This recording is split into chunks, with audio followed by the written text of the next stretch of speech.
Good afternoon, ladies and gentlemen. Welcome to the wattnow Technical Talk on Biomedical Engineering.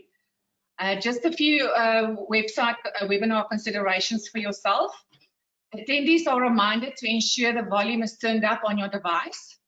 Ensure you have a stable internet connection. This will ensure the streaming and audio will run smoothly.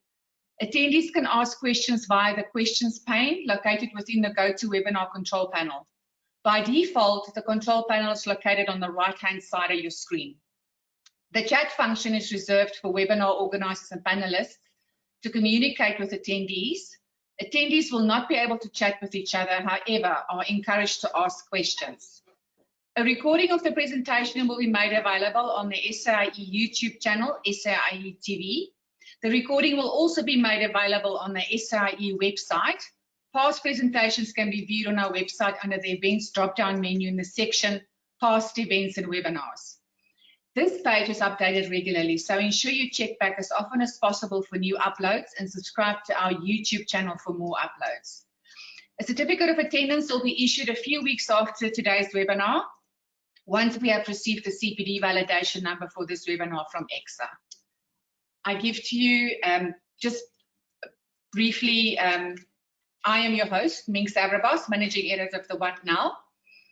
And I just want to introduce to you our presenters today, Professors Tania and Johan Hanekom. You'll see them on the panel as just Professor Tania Hanekom, but I promise you're going to see both of their faces on the video cam.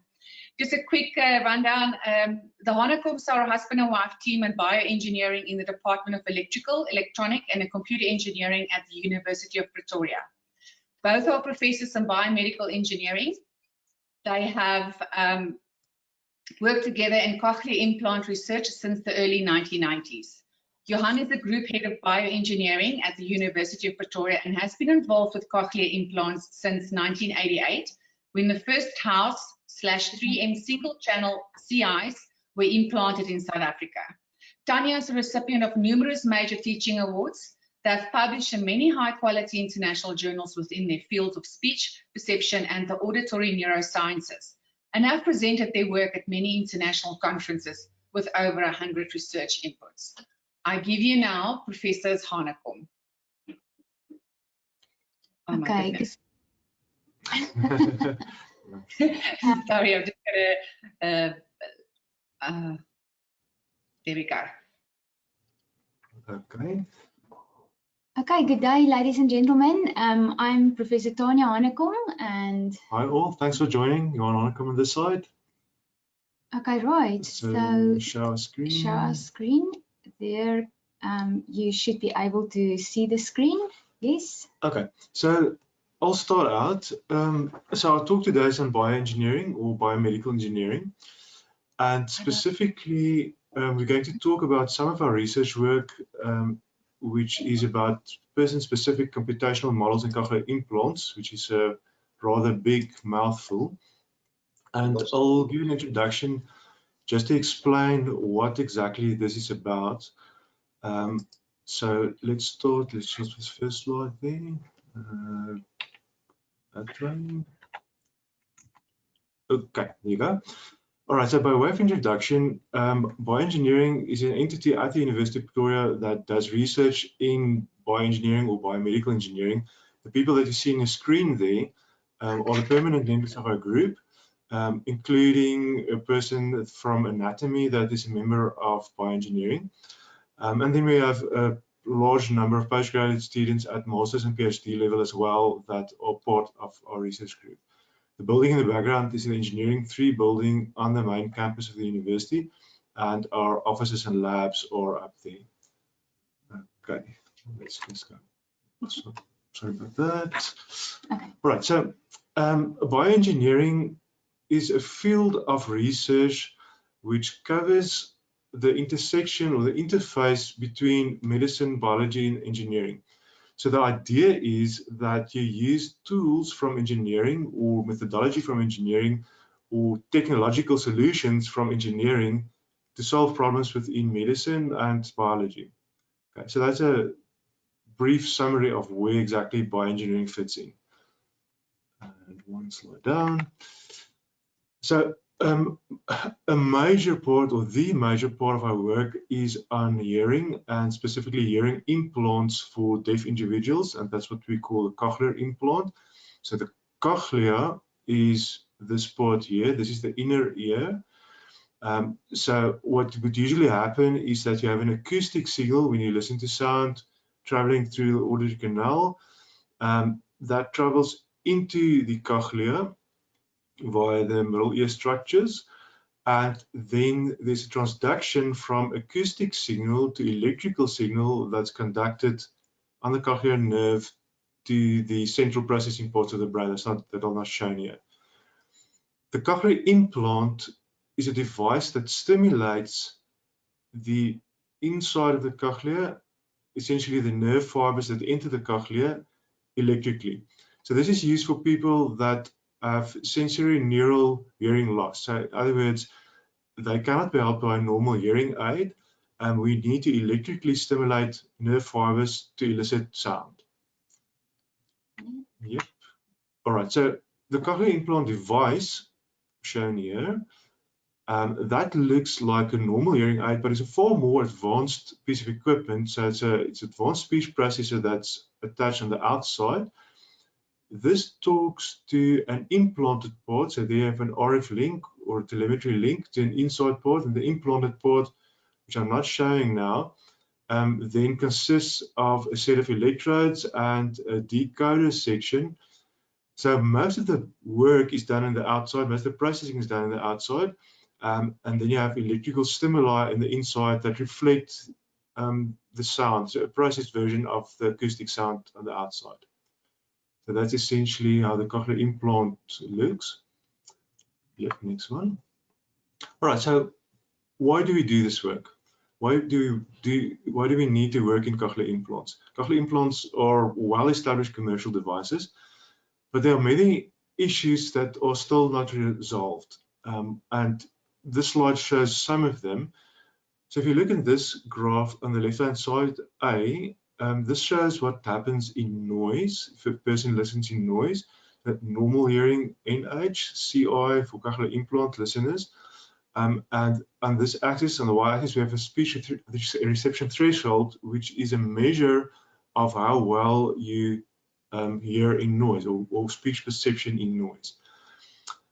So what you can see is in an easy noise background, just a steady noise, normal hearing people do well around 15 dBs better than cochlear implantees. When you have competing voice, like in a restaurant, which is a much more difficult situation, you see that cochlear implant users really have difficulty. Well, normal hearing users do far, far better than these people.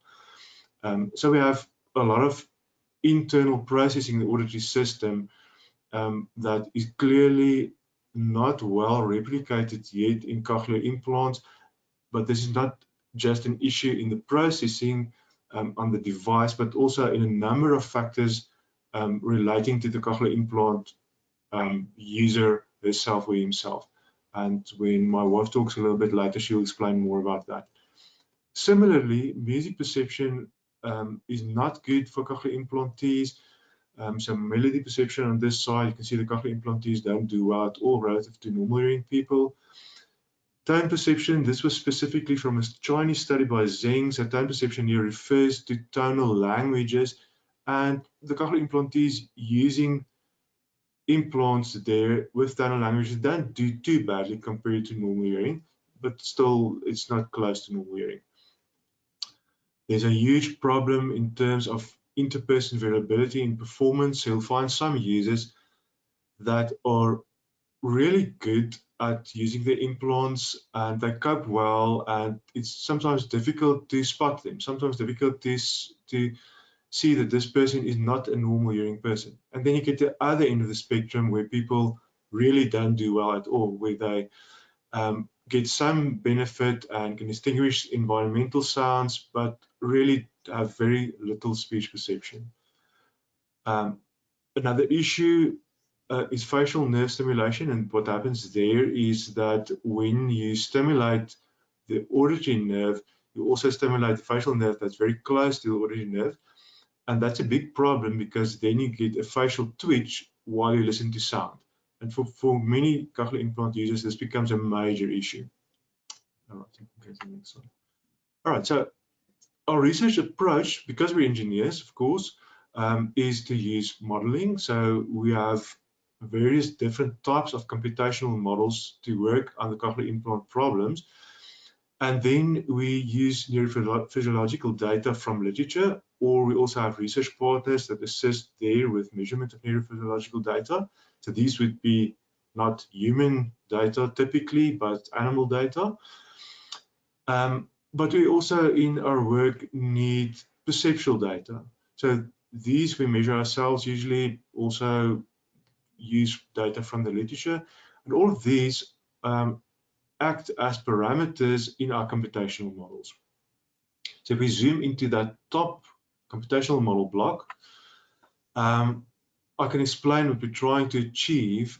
So what we're trying to achieve is we have an electrical stimulus, acoustic stimulus becomes an electrical stimulus through the cochlear implant device, and we're trying to understand through modeling what the relationship is between the stimulus and the perception that the implantee has, or the sounds that the implantee listens to or hears.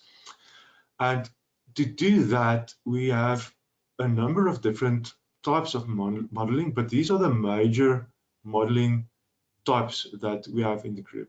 So there are models of the periphery. So that means we have models that covers the first part of the auditory system, where we have the electrodes inserted into the cochlea. We have electrical fields around those electrodes that stimulate nerve fibers. So in these types of models, we try to discover which nerve fibers are going to be excited. And obviously, because people differ in the shapes and sizes of cochlea, as my wife will expand on, we need an understanding for exactly what will happen in a specific person's cochlea in order to understand on the perception side what's happening. Then we have models of processing. While these models of the periphery are very close to physical reality, models of processing are stochastic models, and they bundle together a lot of the processing steps that happens in the central auditory system. So my primary research and that of my students is more on that side. My wife works more on this side. So she'll do most of the rest of the talk to speak about the things that she's been doing there. These models together, we use them to make predictions of perception. And this is an iterative process. We try to understand, if we measure this perception, we know the stimulus, where does this come from? And eventually, through this whole iterative process, we build a better understanding of what happens in electrical stimulation of the auditory system and how to improve that, how to manipulate that. All right, so let me give over to my wife at that point. Okay, ladies and gentlemen. So the reason why we do all this research is to try and provide normal hearing for all. As Johan mentioned, a cochlear implant doesn't provide normal hearing.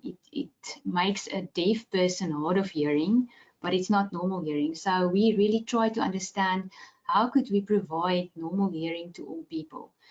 Now, hearing performance with a cochlear implant is highly user-specific. If you look at the picture here, this is from a study by Ericsson et al. In Sweden. And these are corrosion costs of different cochleas. In other words, they put silicone into somebody who died's cochlea, and then if you corrode away the bone, this is what is left. And what you can see there is that each one of them looks different. In fact, the authors say that each cochlea is so different that it could almost be a fingerprint. So if we could scan this more accurately, we could use it as a biometric measure.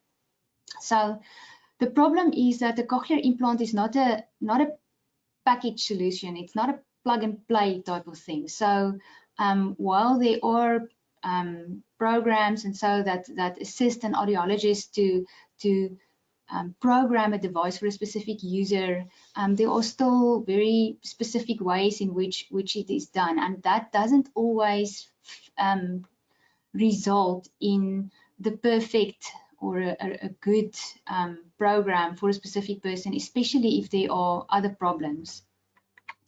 So the challenges that one faces, especially at the periphery, there where the cochlear implant device has to connect to the neural system, the neural system of the auditory, or the neurons of the auditory system, is basically that we don't know what the neural survival looks like. So every person has a sort of a unique neural survival pattern.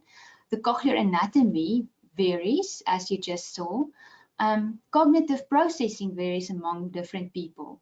The implant type, there are different implants on the market. There are different electrode designs. There's different ways in which you can stimulate.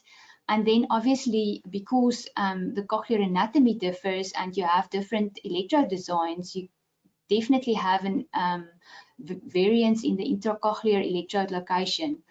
And then there are factors such as age of implantation. If you implant a person that has been deaf for many, many years, there is a chance that they're not going to do as well with the implant as, for example, a baby that's implanted that was born deaf, but whose hearing system is still developing.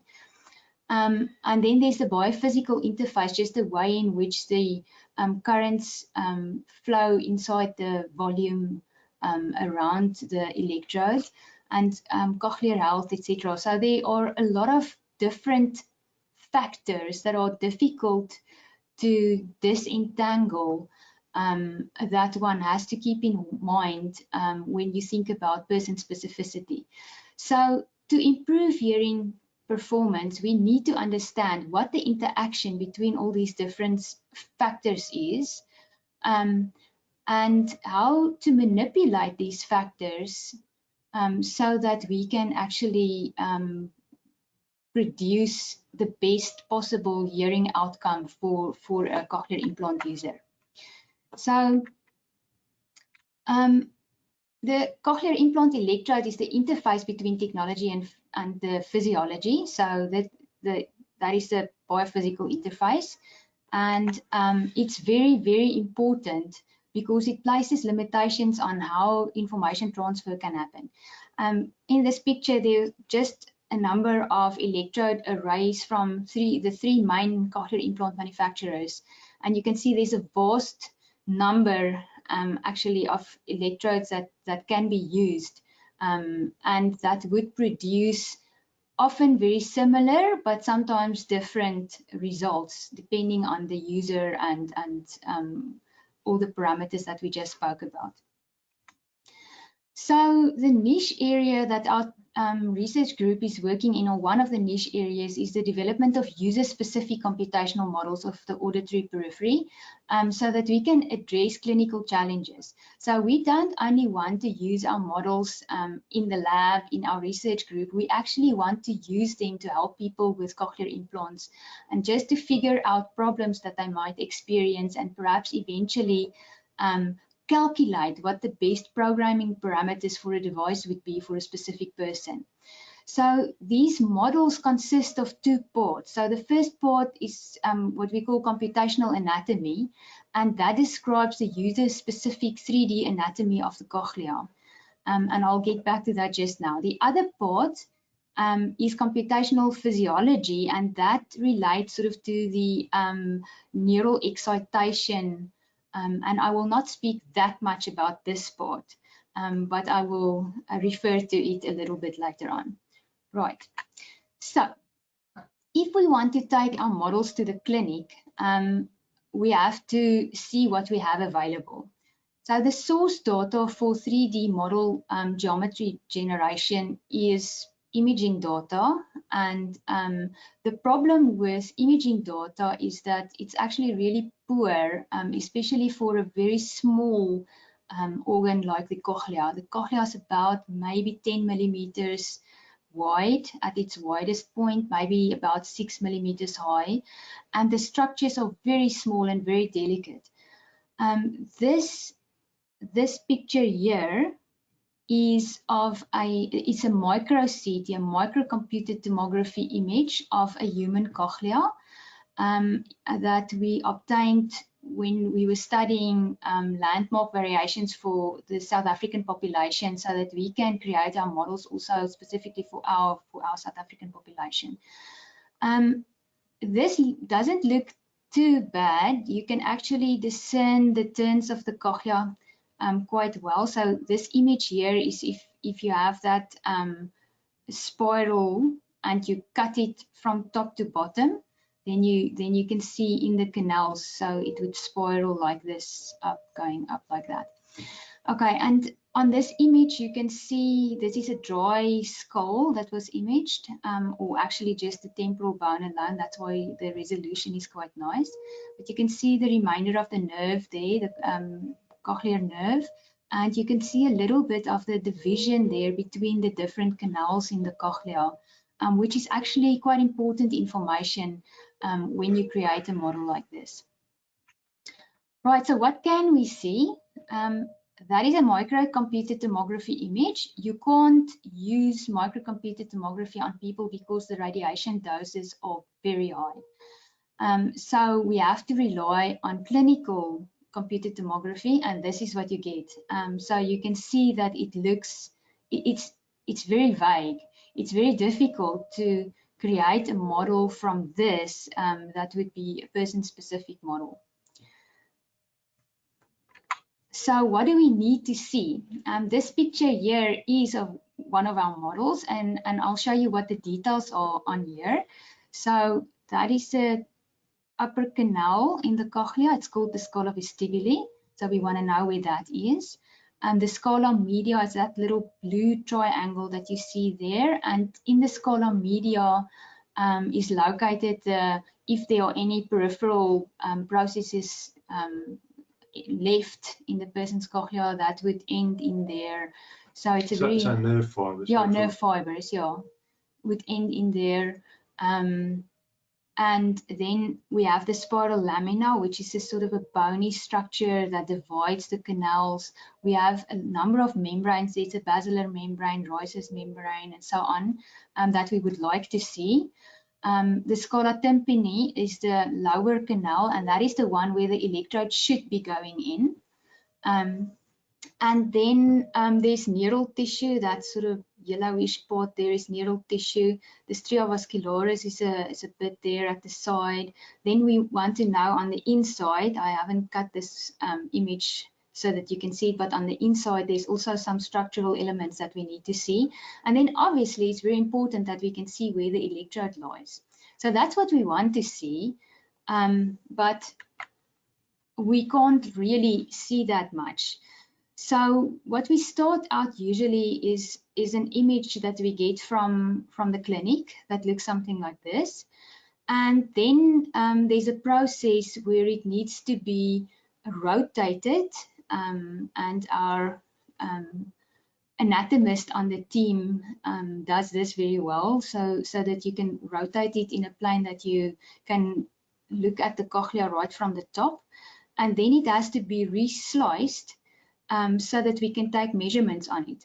What you can see on these images, these white dots here, and that very light spiral, is the electrode array, and it casts quite a bad shadow, it causes an artifact in the image that also obscures some of the landmarks that one would typically want to see. So this is what we have. So basically, if you look at this picture of the cochlea, there are some points that you can see. So usually one can sort of guess or see at least the lateral points on the spiral, okay? And mostly one could see the superior points of the canals. If you're lucky, you can see the inferior points. Here in the apex of the cochlea, it's very difficult to actually even see the inferior points. You'd have to guess where they are. So many of the landmarks are actually obscured on the CT that we need to reconstruct a user-specific model. So we have a very good collaborative project going with anatomy, where we have measured a number of spirals, actually quite a few landmarks, on microcomputed tomography scans of human cochleas, and then from that derived the cochlear spiral reference framework from which we can predict obscured landmarks on a person-specific basis. So if you have the lateral spiral and perhaps the superior and maybe the inferior spiral, you can use those as a basis to predict many of the other landmarks, and that is an ongoing project, and it seems to be working out quite nicely. So, but if we want to translate our models to the clinic, we can't spend a week or 2 weeks reconstructing a model. And that is typically how long it takes if one wants to measure all the landmarks by hand. So if we just go back to the previous slide and you see all these landmarks, we typically measure this on at least 36 slides, so 5 degrees apart, over 180 degrees. So it's a couple of thousand of landmarks that you have to measure by hand. So our group has worked on an automated model generator that automatically detects the superior, inferior, and lateral spirals, and if there's an electrode in the cochlea, also the position of the electrode. And because that is the only spirals that we can actually see, we need to have some way of obtaining the others. And what we're now doing is we're predicting the obscured landmarks for the automated model generator through this cochlear spiral reference framework. This is sort of our first generation automated model generator in action.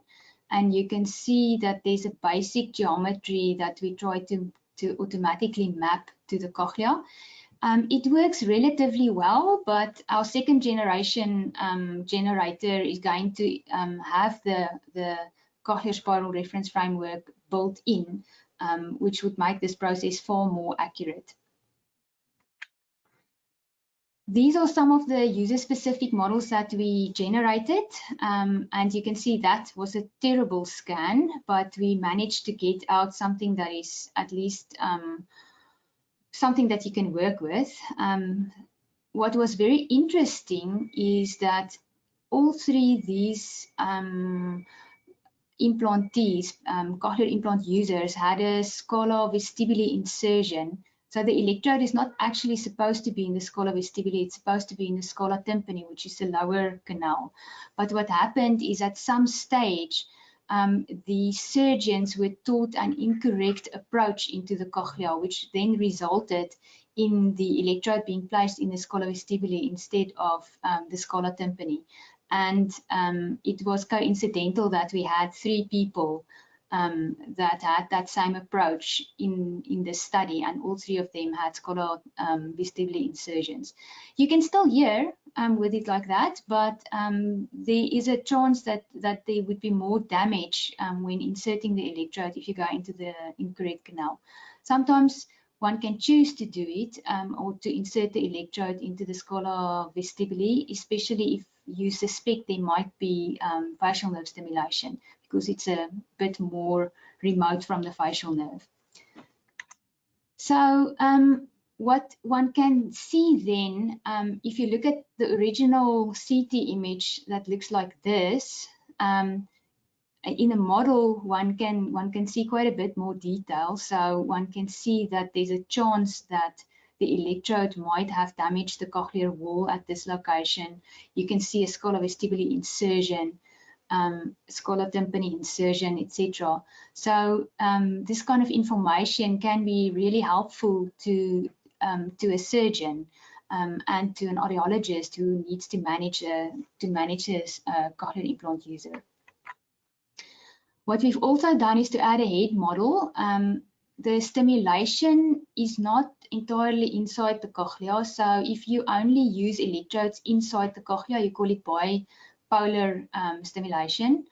But usually monopolar stimulation is used, and then the external there's an external electrode that's connected to the implanted part of the cochlear implant that serves as the reference electrode. So if you really want to get an accurate prediction of where the currents will be flowing inside the cochlea and surrounding tissues, you have to put this return electrode in the correct location. So we have a whole head with a brain, skull, scalp, etc., with the cochlea and the return electrode included. So how strong is the influence of person specificity on the periphery? It's very strong. This graph shows the currents at which different neurons, if you look along the length of the cochlea here. So along the length of the cochlea is actually, it's a frequency axis. So at the cochlear base, high frequencies are detected, and at the apex is more sensitive for low frequencies.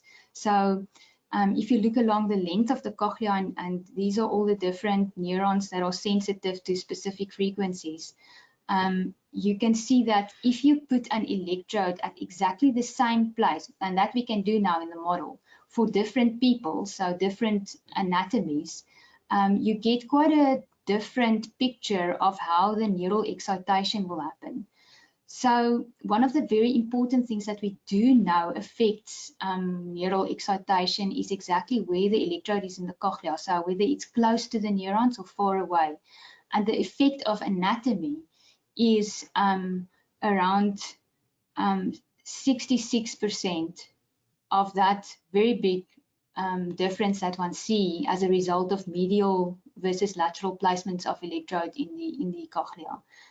And there's also a variation on exactly at which frequency the stimulation occurs, and all of this depends on, this is just anatomy actually that affects this.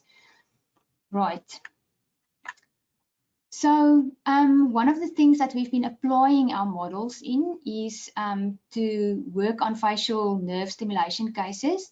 So sometimes it's possible to reprogram a device to get rid of facial nerve stimulation, but sometimes it just doesn't work. So this was one of our first facial nerve stimulation models. I just drew the cochlea, or this is the model with a facial nerve, and this was the person's CT, and you can see the facial nerve drawn in there, and you can see there's the little turn in the facial nerve. There it goes, and this is the spot here that we modeled here. And what we could see here for this specific patient, it was a meningitis patient that only started experiencing facial nerve stimulation after a number of years that the person had the implant. And we could use bone densitometry, to see what happened to the bone density, and that we could relate to bone impedance in our models. And we could see that the origin of the facial nerve stimulation was actually a change in bone density. And we could also predict that the facial nerve stimulation would deteriorate, which indeed happened over the past year or so.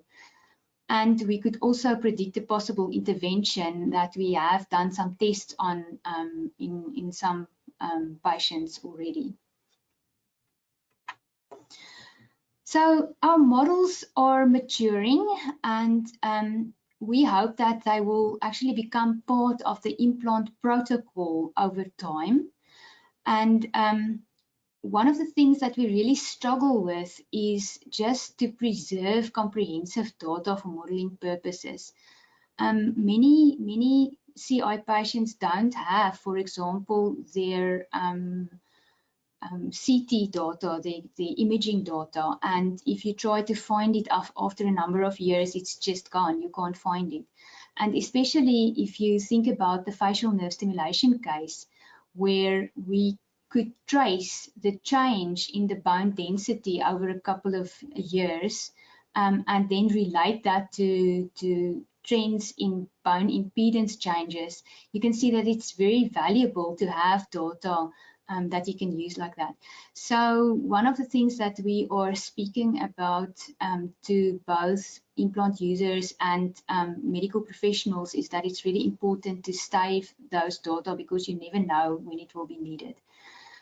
And we are also busy to just create a list of the type of data that would be beneficial either now in our models or maybe even in the future. Because there's still much work to be done on the modeling side to include, for example, a user-specific representation of the neural array. At this point, we assume mostly that the neurons throughout the cochlea look the same and they behave the same, which is obviously not true. But to try and find out exactly where the neurons are deteriorated or degenerated is not so easy because you can't just cut open the cochlea to look what's happening inside. So you have to rely on secondary measures of the electrophysiology to try and derive what the situation inside the cochlea looks like. And there's obviously quite a bit of data that could support that and that we would encourage people to store if it's being measured clinically. And then we also have a very good relationship with most of the implant teams throughout the country, so that we can also share some of the data that they send to us and assist with patients that might have difficult problems to solve. Right. I think this is the story for now. Yes. So we actually do still have a bit of time left, but I think we will just conclude with that and maybe answer more questions if it is necessary. Okay, thank you. Thanks for listening.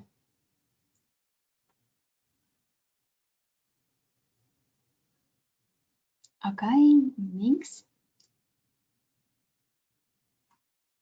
Minx there.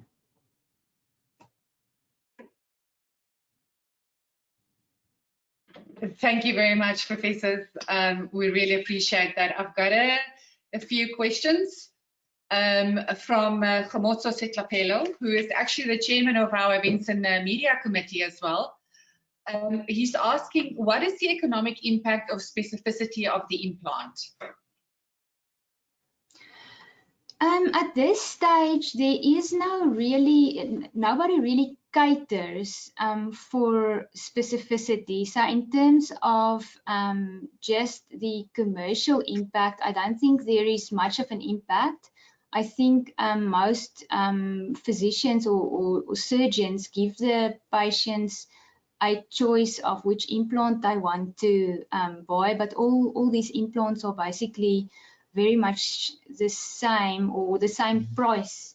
But I think if one thinks about the economic impact that it could have on just people's ability to integrate into their working environment and just a normal environment, it could be quite massive. So if it's possible to help each individual to get the most from their implant, they would be able to integrate into society in a better way, which would make them economically perhaps more active. Many people with disabilities are very active in the economy, but obviously that is a challenge. And if one can ease a challenge for somebody, that would be good. Do you want to add to that? So for example, one of the implantees that we had the opportunity to work with in our research is the managing director of a large company. And this person became deaf over the years and couldn't cope anymore as the person to chair large meetings and so on. But having a cochlear implant changed his world. So it doesn't answer the question then what's the impact of having person-specific implants. or person-specific programming of an implant or mapping of an implant. But I think the point there is that while we haven't characterized this, there can be huge differences by tiny changes or through tiny changes. And one of the examples there is, again, the facial nerve stimulation. A person essentially with facial nerve stimulation becomes dysfunctional. So the person might derive benefits from the cochlear implant, might hear, but wouldn't be able to sit in a meeting because every time somebody says something, my face would start to twitch. So that these persons retract from things. They don't want to participate in things anymore. So if we can do, through modeling, through understanding the details of the cochlea and the placement of the electrode and the effect of that for that specific person, we can make adjustments to mitigate that problem, and they can essentially change that person's life. So I think we should count the benefit person by person, not as an overall economic benefit. Yeah, well, that being said, I would just like to add that hearing challenges or hearing impairment is a very big problem worldwide. So I think around 5% of the population has a hearing impairment. And with the development of cochlear implants, more and more people are actually implanted while still having residual hearing, to just boost the part of the hearing that they lost. Also, with the world's population becoming older because of good medical care, people with hearing loss, older people tend to have more hearing loss. So cochlear implants might provide a way in which people might be integrated in society for a much longer time. So the potential impact of this economically wise is massive. But it's still a bit reserved for those who can afford it, which is part of why we need to work on it so that it becomes a very established way of curing deafness, so that there would be funding for people to receive an implant once they need it. Thank you very much, professors. Another question I have from Russell Basson is, could you not use MRI to get a better image of the cochlear structure? Yes, we could use MRI too, but the problem is that MRI is more sensitive to soft tissue or watery substances. So you can have an image of the canals, but then you lose the image for the bone. And typically, you can't MRI once you have the electrode in, because it's a metal structure. Okay. So you can, but there's a big artifact, so you can't see the cochlea anymore once there's an electrode in. So MRI pre-operatively can help us to gain some more information about the person's cochlea. So if we have pre-operative CT, which very nicely shows the bony part of the cochlea, and you could have pre-operative MRI, that's a bonus. But in many cases we don't have that. Many of the participants in our research, we have to go scan them because they don't have any records, and then you sit with the electrode, and you can't use MRI. But through the collaboration now with the ENT surgeons on the University of Pretoria Cochlear Implant team, or the Pretoria Cochlear Implant team, that's become standard protocol now to use pre-operative MRI, pre-operative CT, and then post-operative CT or X-ray, so that we have a lot of data for newly implanted patients to work on in our models. Yes. Thank you very much. Another question I have is from Brandon Ormond. He's got a two-part question, but I'll ask the first question.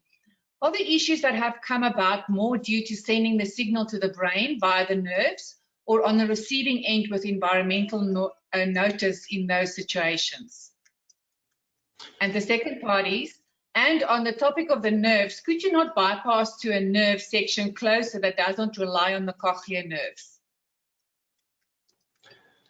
Okay, so Minx, perhaps can I just ask you to repeat the first part of the question there? Sure. Are the issues that have come about more due to sending the signal to the brain via the nerves, or on the receiving end with environmental notice in those situations? I suppose apologies. If I understand the question correctly, the question is, if you look at the cochlear implant processing pathway, where the major issues are. The major issues are post-processor, meaning that we cannot correct issues by good signal processing, because what we're dealing with is a system on the other side of the processor which we don't understand that well, that system being the processing in the brain. So for example, one of the major issues in cochlear implants is if you have implanted electrodes, each one of those electrodes, in a typical cochlear implant with the most number of electrodes, we have 22 electrodes. Each of those electrodes stimulate a major number of nerve fibers. The cochlear nerve has 30,000 nerve fibers. So what you have now is electrical stimuli that spread because of the biological medium, and they elicit then what we call action potentials or nerve impulses on a number of nerve fibers simultaneously, which means we have blocks of nerve fibers that carry exactly the same information to the brain. But that's not how it works in normal acoustic hearing. In normal acoustic hearing, each and every nerve fiber works on its own. It's independent of the others. So somehow the brain has to interpret this very crude representation of the outside world, and that is essentially the main problem that we're working with. How to, on the technology side, how to cope with the limited information capacity of the pathway that we have on the inside. So what we're trying to achieve through modeling and through good processing is exactly that, to cheat the brain into hearing the sounds as if these were normal acoustic sounds. And there are a number of ways that we haven't discussed now to do that, or a number of ways that we have been attempted to do that. Part of the research in our group at this point is looking at the cochlear nucleus, which is the first processing center after the cochlea. So the auditory nerve enters the cochlear nucleus, and a particular aspect of the processing that happens there is to extract pitch information from the signal. So voice pitch, so either higher, lower voice pitch than my wife. So that's the pitch that I'm talking about there. Voice pitch is very important for speech understanding, but voice pitch for cochlear implantees is definitely an area of difficulty. Most implantees struggle with that, and that influences their speech recognition ability. So we're trying to target through well-designed processing and well-designed stimulus patterns the cochlear nucleus, to cheat that into thinking, if it could think, to think that the input was normal acoustic sound. So what I'm trying to demonstrate there is that yes, we have a device, but the device is a safe device and a well-established device. But what we're doing in our modeling is to understand how to improve the device side, the processing side, to work with a side, the biological side, that is very degraded relative to the normal hearing auditory system. I'm not sure if that answers that question. And Minx now forgotten the second part of the question. Oh, the question was whether you could bypass the auditory nerve. Yes. I think that was the question. Yes. So in some cases, it's necessary to bypass the auditory nerve and to implant higher up into the auditory system. So we do have what's called brainstem implants, but you only do that if the auditory nerve is totally degraded, if it's not there anymore. And that happens in particular pathologies, particular sicknesses, illnesses that would happen. But again, the problem there is now you're working with a part of the processing pathway that's deeper into the auditory system and of which we understand even less. The higher up you go into the auditory system, the less we understand of what the processing is that the brain wants to do there and what parts of the signal is extracted there. So we go in even more blindly. So what we find is that people with brainstem implants, like people with normal cochlear implants, listen or can listen to sounds, can have some speech understanding, but generally they do less well than people with a cochlear implant. So what we need to understand there is that there's still a huge amount of things that we don't know about processing in the brain. And when we as engineers enter with our devices, we shouldn't think our devices will solve all the problems just because we have good devices, because we have strong processing or fast processors or good noise mitigation methods.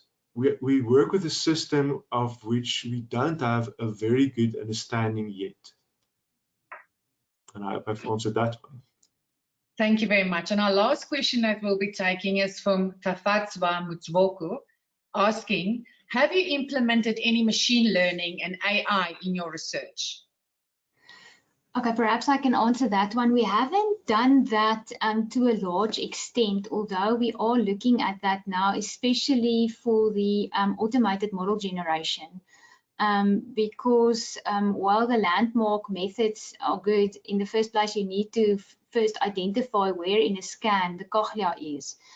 So that is definitely one of the ways that we will be going. But the problem with AI is that it gives you an answer without giving you the reasons. And to an extent, that's good. I mean, we can use it for optimization and so on, but it's not always 100% applicable if you really want to understand the basics of the system that you're working with. So we can tweak something to work well, and there might even be a systematic or an easy way that the AI could get to an answer, but still you won't know what sits behind it. And that which sits behind it needs to drive the way in which you design things. So there's definitely a place for it, but we can't do all of what we do with AI. Yeah, sure. Thank you very much. So all the attendees, thank you very much for joining us. The next wattnow Technical Talk is on power engineering, which is the 23rd of July at 1 p.m. And keep an eye out on our social media pages for other upcoming ST talks. I know tonight is the second last series of the AM series tonight at 6 p.m. Excuse me. You can also visit the SAIEE TV for past webinar recordings and also past presentations on our website. I thank you very much for your attendance and have a good afternoon. Goodbye. Goodbye. Thanks all.